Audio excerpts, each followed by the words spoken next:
Testing sudah usai, yang dimana berarti kita akan segera memasuki balapan pertama di musim 2025 yang digelar di Australia, tepatnya di sirkuit Albert Park pada 14-16 Maret mendatang.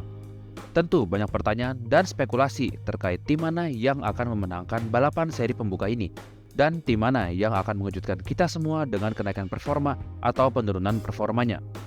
Berikut kami akan memberikan prediksi peta persaingan di 2025 versi kami. Sebagai catatan, data ini kami ambil dari hasil observasi kami selama testing kemarin, lalu data dari jurnalis, dan karakteristik serta prospek dari tim tersebut. Tes pramusim ini juga tidak bisa dijadikan patokan 100% karena banyaknya variabel yang bermain seperti jumlah bahan bakar, settingan mode mesin, apakah pembalapnya push atau tidak, dan yang terpenting adalah apakah tim melakukan sandbagging atau tidak. Langsung saja kita mulai dari juru kuncinya yaitu Sauber. Sauber tidak menunjukkan kenaikan performa yang signifikan. Nico Hülkenberg beberapa kali mengeluhkan soal keseimbangan mobil yang kurang stabil dan sulit diprediksi. Meski begitu, Sauber tidak begitu khawatir karena musim 2025 adalah musim transisi sekaligus adaptasi pembalap baru mereka sebelum era baru mereka yaitu dengan Audi pada 2026 mendatang. Di posisi ke-9 kami berikan ke Racing Bulls. Tim asal Faenza ini tidak begitu memberikan impresi positif saat tes pramusim kemarin. Meski memiliki livery terbagus di 2025, namun hasilnya tidak seindah dengan liverinya. Beberapa laporan dari jurnalis yang hadir di track memberikan pendapat jika Racing Bulls tidak sekompetitif musim lalu. Meski sudah mengadopsi beberapa bagian suspensi dan gearbox dari RB20, namun Racing Bulls memiliki PR besar jelang GP Australia nantinya. Di posisi ke-8, kami berikan ke Haas. Tim asal Amerika ini menjalani testing dengan mayoritas berfokus ke simulasi long run mereka. Catatan waktu long run mereka juga cukup kompetitif di barisan tengah. Namun, dengan kedua pembalap baru mereka, ditambah dengan kehadiran rookie Oliver Bearman, maka Haas mungkin di awal-awal musim akan sempoyongan karena kedua pembalapnya masih dalam tahap adaptasi. Di posisi ke-7, kami berikan ke Aston Martin. Tim besar sekelas Aston Martin memang tidak sepantasnya ada di urutan ke-7 saat ini. Hasil ini kami berikan berdasarkan hasil testing kemarin. Namun dengan sudah bekerjanya Adrian Newey di Aston Martin, maka mereka dapat menatap musim 2025 dengan penuh harapan dan optimisme, di mana kehadiran sang avatar diharapkan dapat membenahi masalah yang ada di AMR25, yang diklaim oleh Andy Cowell masih memiliki kekurangan di beberapa area yang mereka kurang puas dan perlu dikembangkan nantinya. Kehadiran Adrian Newey kami rasa akan membantu Aston Martin mendobrak barisan papan tengah dengan kembali menjadi pemimpin barisan papan tengah lewat upgrade-upgrade ke depannya. Di posisi ke-6, kami berikan ke Alpine. Alpine menjalani tes pramusim kali ini dengan positif ketimbang tahun sebelumnya yang mereka alami banyak masalah. Alpine memiliki paket mobil yang stabil bagi kedua pembalapnya, di mana kedua pembalapnya merasa senang dengan keseimbangan yang ada di mobil Alpine. Namun permasalahan di Alpine adalah apakah Jack Doohan dapat perform nantinya setelah berbagai macam tekanan yang ditujukan ke Doohan. Itu akan menjadi PR besar bagi Alpine untuk membuat Doohan senyaman mungkin di mobil miliknya. Lalu di posisi kelima atau pemimpin papan tengah kami berikan ke Williams. Williams dengan kehadiran Carlos Sainz memberikan banyak dobrakan di musim ini secara performa. Mobil FW47 diklaim oleh kedua pembalapnya lebih baik ketimbang mobil sebelumnya secara keseimbangannya. Alex Albon juga memberikan tanggapan jika kehadiran Carlos Sainz ke Williams membantu Williams dalam arah pengembangan mobil mereka. Ditambah Albon juga mengatakan jika Carlos Sainz mampu beradaptasi dengan cepat dan sudah cukup cepat di mobil FW47 miliknya. Williams dapat menjadi kuda hitam di musim ini dengan mungkin akan mendapatkan poin secara reguler bersama Alpine. Lalu kita masuk ke 4 besar, di mana posisi 4 kami berikan ke Ferrari. SF25 memiliki 99% komponen baru yang diklaim oleh Fred Vasseur. Ferrari mengubah suspensi depan mereka dari push rod menjadi pull rod. Hal ini memberikan center of gravity atau keseimbangan yang lebih baik di mobil mereka, namun membuat jendela operasinya menjadi lebih kecil. SF25 memang memiliki pendekatan mobil yang sangat tajam dan presisi di bagian depan, dengan membuat mobilnya lebih oversteer dan lemah di grip ban belakang. Ini mengapa Hamilton masih agak kesulitan dalam masa adaptasinya bersama Ferrari. Kita tahu sendiri Hamilton lebih menyukai pendekatan mobil yang di tengah-tengah, tidak terlalu oversteer dan tidak terlalu understeer.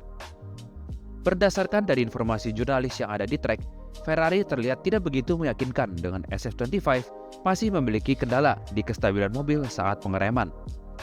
Lalu di posisi ketiga, kami berikan ke Red Bull. Red Bull di hari pertama sangat memberikan harapan ke Max Verstappen dengan mobil yang merespon sesuai dengan inputnya dan lebih mudah diprediksi serta catatan long run yang kompetitif. Namun di hari kedua, Red Bull alami masalah di mobil Lawson yang membuat waktu uji coba mereka terpotong. Dan di hari ketiga, mereka melakukan eksperimen front wing dan nose cone atau hidung yang baru yang lebih bulat dan tidak menempel di main plane. Pierre Wache juga mengatakan jika mereka kurang puas dengan hasil yang didapatkan saat testing kemarin karena mereka masih memiliki masalah yang ada di mobil pendahulunya. Red Bull juga mengatakan jika front wing mereka bekerja sesuai yang mereka harapkan, namun floor baru mereka tidak. RB21 masih memiliki masalah yang sama, yaitu understeer mid corner dan mobil yang sulit diprediksi.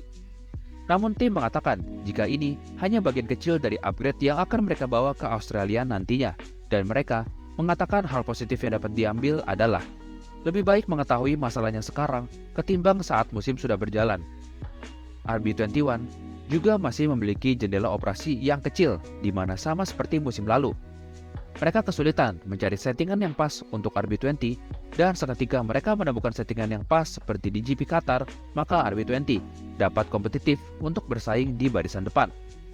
Bagi kalian yang bingung apa itu jendela operasi atau working window, jendela operasi atau working window adalah di mana mobil dapat perform di berbagai macam settingan yang diberikan. Sebagai gambaran, kami akan menggunakan angka 1-10. Jika mobil dengan working window yang besar seperti McLaren, maka mereka bisa perform jika menggunakan setup 7, 8, 9, dan 10. Sementara jika jendela operasi mereka kecil seperti Red Bull, maka mereka harus sangat mendetil untuk mendapatkan performa terbaik dari mobil mereka. Contohnya seperti hanya di angka 8 atau di angka 9. Artinya mereka tidak memiliki banyak opsi atau variasi setup untuk mengeluarkan seluruh potensi performa dari mobil tersebut. Lalu di posisi kedua ada Mercedes. Mercedes adalah salah satu tim yang mengalami kemajuan yang besar di musim 2025. Mobil W16 cukup stabil di Q1 dan memiliki kecepatan yang cukup kompetitif di barisan depan. Kimi Antonelli dan George Russell juga senang dengan keseimbangan mobil W16. Namun kami memiliki perasaan skeptis di mana saat testing ini cuacanya tergolong dingin dengan hanya 14-20 derajat saja di trek, yang dimana kita tahu kekuatan Mercedes ada di trek dengan suhu dingin seperti di GP Las Vegas dan GP Kanada musim lalu. Pertanyaannya adalah, apakah saat mereka tiba di Melbourne, mereka masih memiliki kecepatan seperti ini? Itu yang menjadi pertanyaan besar bagi kami. Jawabannya hanya akan kita dapat saat di GP Australia nantinya. Namun untuk ketiga tim ini seperti Red Bull, Ferrari, dan Mercedes, ketiganya memiliki performa yang dapat kami katakan identik. Tinggal bagaimana karakter trek, suhu di trek, dan upgrade ke depannya yang akan menentukan peta persaingan ketiga tim ini. Untuk saat ini, jika berkaca dari hasil tes pramusim, Mercedes masih berada di depan sedikit, dan Red Bull dan Ferrari memiliki performa yang setara di belakangnya. Lalu tanpa basa-basi, mobil yang akan menjadi tolak ukur di 2025 adalah McLaren MCL39. MCL39 sangat superior di long run mereka yang sudah mereka tunjukkan seperti di musim lalu. Catatan waktu long run MCL39 dapat lebih cepat 1 detik di salah satu stint mereka ketimbang Mercedes dan Ferrari. MCL39 memiliki paket mobil yang dapat kami katakan hampir sempurna. Hanya saja kekurangannya ada di grip ban belakang yang beberapa kali dikeluhkan oleh Norris karena alami rear sliding atau ngesot yang dapat merusak ban saat di balapan. McLaren dengan duet pembalapnya akan menjadi tim dan pembalap yang difavoritkan untuk meraih gelar di musim ini. Itulah peta persaingan ke-10 tim di F1 musim 2025. Perlu diingat, data ini kami ambil saat di tes pramusim, jadi jangan dijadikan tolak ukur untuk semusim penuh. Tim masih dapat membawa upgrade saat menuju GP Australia nanti sebagai penyempurnaan mobil saat dites pramusim kemarin. Aston Martin dengan Adrian Newey, lalu Williams dengan Carlos Sainz, dan persaingan top 4 di papan atas akan kami nantikan kisahnya di musim 2025 ini. Sekian video dari kami, jangan lupa untuk like, komen di bawah prediksi kalian di musim ini, dan subscribe agar tidak ketinggalan berita F1 lainnya. Ciao!